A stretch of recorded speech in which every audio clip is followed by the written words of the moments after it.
एक गाय पर सर 300 350 का मेरा खर्च है। एक गाय पर 500-600 का दूध हो जाता है। एक दिन में 1 कुंटल से ऊपर दूध दोनों टाइम में हो जाता है। मेरा सब कस्टमर है 1 क्विंटल से ऊपर का कस्टमर है मेरा सर। सब 50-52 का दूध जाता है। दादाजी यही किए थे, बाबूजी यही किए और आप भी यही कर रहे हैं। हाँ, भाई लोग पढ़ रहा है, वो हो सकता है अपना दूसरा काम करे। किसान साथियों नमस्कार, एक बार फिर उपस्थित हूँ आपके समक्ष एक खास जानकारी के साथ। और दोस्त, ये नया चैनल मेरा है किसान क्राफ्ट ऑफिशियल, चूँकि इसमें जो भी जानकारी आपको मिलेंगे या तो डेयरी फार्मिंग के ऊपर मिलेंगे, या तो बकरी पालन के ऊपर मिलेंगे, या तो कृषि उपकरण के ऊपर मिलेंगे। तो बहुत सारे अच्छे अच्छे वीडियो आने वाले हैं और आएंगे, तो सब्सक्राइब कर लीजिएगा। तो आज जहाँ मैं खड़ा हूँ दोस्त, लगभग 20 वर्षों से ये खटाल चल रहा है, यानी कि इसके जो ऑनर हैं 20 वर्षों से खटाल का काम कर रहे हैं, डेयरी फार्मिंग का काम कर रहे हैं। क्या इनको यहाँ मुनाफा हो रहा है, किस तरह का इनका मैनेजमेंट है, कंप्लीट जानकारी आपको मिलने वाली है। और आपको बता दें कि ये जो जहाँ मैं खड़ा हूँ, बिल्कुल बगल में मुश्किल से 200 मीटर दूर गंगा नदी बहती है और यहाँ दियारा क्षेत्र में इनका फार्म है। हर तरह की जानकारी आज की वीडियो में समाहित रहने वाली है, तो बनी रहिएगा हमारे साथ। तो चलिए तो शुरू करते हैं। भाई साहब, स्वागत है हमारे यूट्यूब चैनल पर आपका। आपको भी स्वागत है। अपना नाम और जहाँ मैं आज वीडियो बना रहा हूँ उसका पूरा पता क्या है, हमारे किसान भाई को बताइए। मेरा नाम अर्जुन राय है।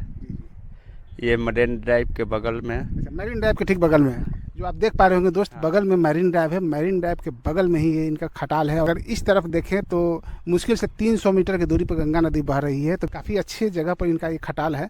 तो ये जो खटाल का काम है वो कब से कर रहे हैं अर्जुन जी?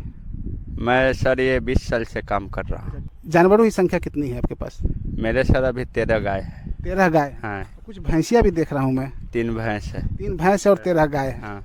तो दियर में है, तो यहाँ खिलाने पिलाने की क्या व्यवस्था रखते हैं आप? सर हरा चारा देते हैं और कुट्टी देते हैं, चोकर खल्ली बेसन मिलाकर देता हूँ। हरा चारा शामिल करते हैं इनके भोजन में, कुट्टी भी देते हैं और बेसन वगैरह देते हैं और कुछ खल्ली वगैरह देते हैं। कुछ सब्जी उब्जी का थोड़ा सा दे देते हैं। यानी कि सब्जी की खेती भी आप करते हैं, जो आप वीडियो में हमारे दर्शक देख भी पा रहे होंगे। मटर की खेती भी कर रहे हैं, नेनुआ वगैरह की है, कद्दू वगैरह की भी खेती कर रहे हैं। तो वहाँ से जो सब्जियाँ निकल जाती है, जो बेकार सब्जी है, वो भी अपने जानवरों को देते हैं। जी जी जी।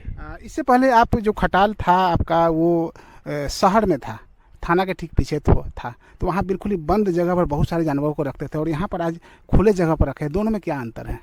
सर यहाँ गाय सब बहुत स्वस्थ रहती है, वहाँ बराबर बीमार रहती थी। कभी थनैल हो गया तो कभी बुखार हो गया। यहाँ से वहाँ से यहाँ कोई परेशानी नहीं है और बहुत अच्छे तरह से चल रहा है। यानी कि जहाँ पर पहले को करते थे, शहर जगह कम था, धूप भी बहुत ज़्यादा नहीं आ पाता था, हवा वगैरह का भी वेंटिलेशन वगैरह नहीं हो पाता था, तो वहाँ पर जो जानवर थे जल्दी बीमार हो जाती थी। जी जी और जी। यहाँ पर जब लेकर आए हैं तो यहाँ पर कोई दिक्कत नहीं है, कोई दिक्कत नहीं, बीमार एकदम भी कम हो रही है, बहुत स्वस्थ है सब। एकदम स्वस्थ है। हाँ। तो ये बताइए कि जो भोजन इनको देते हैं तो क्या कुछ देते हैं? उसमें सर खल्ली रहता है, चोकर रहता है, सूधा का दाना रहता है, अच्छा अच्छा। चना का बेसन रहता है, जरा सा रात में गुड़ देते हैं, सप्ताह में तेल देते हैं। भूसा के रूप में आप सर ये देते हैं ना, ये पराली का कुट्टी देते हैं? हाँ हाँ, जो धान का पराली आता है उसी का कुट्टी देते हैं। सालों भर कुट्टी देते हैं या फिर गेहूं का भी भूसा देते हैं या दलदली भी देते हैं? सीजनली देते हैं। जब गेहूं का भूसा चालू होता है तो 6 महीना गेहूं का भूसा भी मिलता है। गेहूं का भूसा भी देते हैं, धान का पराली भी देते हैं और दलहनी भूसा भी देते हैं?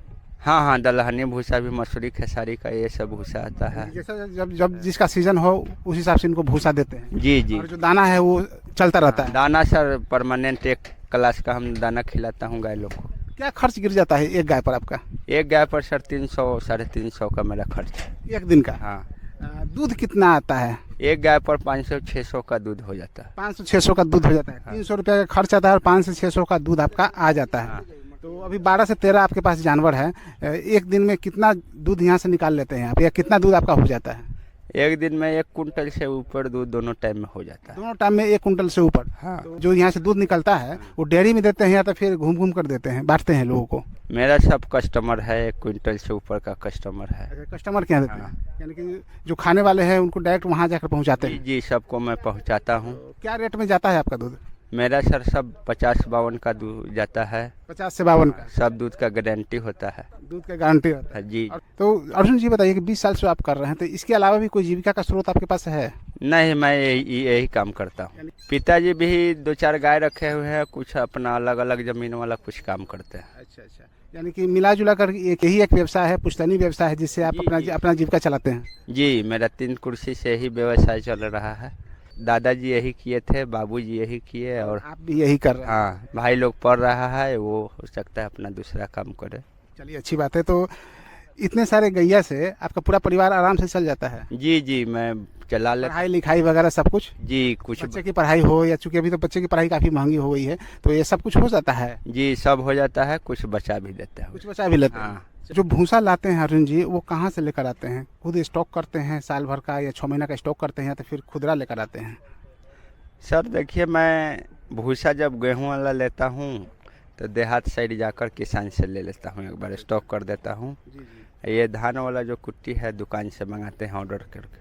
अच्छा, जो धान वाला कोटी ऑर्डर करके मंगवाते हैं, हाँ, और बाकी सब अपना ये करते हैं। हाँ, हाँ, हाँ। तो अभी सर 8 रुपये 8.5 रुपये केजी है। वो तो महंगा पड़ता होगा भी। जी, जी, जी। तो ये अच्छा है, या तो फिर एक बार जो स्टॉक कर लेना वो अच्छा है? ना, स्टॉक कर देते हैं एक बार, वो 5 रुपये हमको मिल जाता है। गैया बीमार पड़ जाए तो वैसी स्थिति में आप क्या करते हैं? सर मैं तो आधा अधूरा डॉक्टर जैसा जानकारी हो गया है, और उससे ज़्यादा होता है तो डॉक्टर को बुलाता हूँ फ़ोन करके। यहाँ अगर गर्भ धारण करवाना हो तो क्या प्रक्रिया है, कैसे करते हैं वो? मैं डॉक्टर को बुलाकर सीमन डलवा देता हूँ। सीमन डलवाते हैं? हाँ। सरकारी कोई डॉक्टर यहाँ विजिट करते हैं कि नहीं? जी, सरकारी कोई नहीं आते हैं। कोई सरकार की तरफ से कोई लाभ वगैरह? कुछ नहीं मिलता है हम लोगों कुछ नहीं मिलता है? को। जी नहीं। मिलना तो चाहिए था। जी, हम लोग को तो मिलना चाहिए। इंश्योरेंस वगैरह कुछ नहीं मिलता है। कुछ नहीं मिलता? नहीं।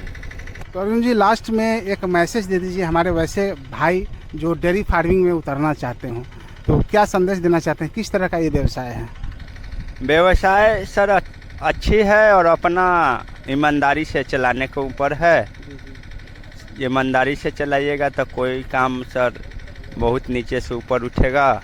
यानी कि इसमें भविष्य है? जी, जी, जी। बशर्ते कि अच्छे तरीके से इसको किया जाए। जी, जी, जी। एक और लाभ मन में उठ रहा है, जो कि 20 साल से आप इस बिजनेस को कर रहे हैं, तो पहले 20 साल पहले जो शुरू किए थे और आज जो अभी वर्तमान में जो स्थिति है, बहुत अंतर आ गया होगा? जी, बहुत अंतर आ गया है। क्योंकि आज अगर अपने फार्मिंग में अगर आधुनिकीकरण को नहीं लेकर आएंगे तो फिर अच्छा मुनाफा आपको नहीं हो सकता है। जी नस्ल की अगर बात करें तो कौन से नस्ल की फार्मिंग कर रहे हैं आप? सर, मैं जर्सी और क्रॉस रखता हूँ गाय। जर्सी और क्रॉस? हाँ। देसी का भी काफ़ी प्रचलन है, जैसे A2 मिल्क वगैरह का काफ़ी प्रचलन हो गया, तो फिर उसका क्यों नहीं कर रहे हैं? नहीं सर, मैं शुरू से यही गाय रखा तो आज तक यही रखता हूँ। यही रखते हैं? और एक भैंस मुर्रा नस्ल का भैंस रखा। जो भैंस है वो मुर्रा नस्ल का है? हाँ, 3 मेरे भैंस है, तीनों 4.5 लाख का भैंस। वाह, क्या बात है। बहुत बहुत धन्यवाद अर्जुन जी। जी। तो दोस्तों, आपने सुना अर्जुन जी की सारी बातों को। 20 वर्षों से ये डेयरी फार्मिंग के व्यवसाय को कर रहे हैं, तो कैसे ये करते हैं, किस तरह का ये मैनेजमेंट रखते हैं, हर तरह की जानकारी देने की कोशिश की गई है आज की वीडियो में। तो इस तरह के और भी अपडेट जारी रहेंगे, तो बने रहिएगा हमारे साथ। धन्यवाद।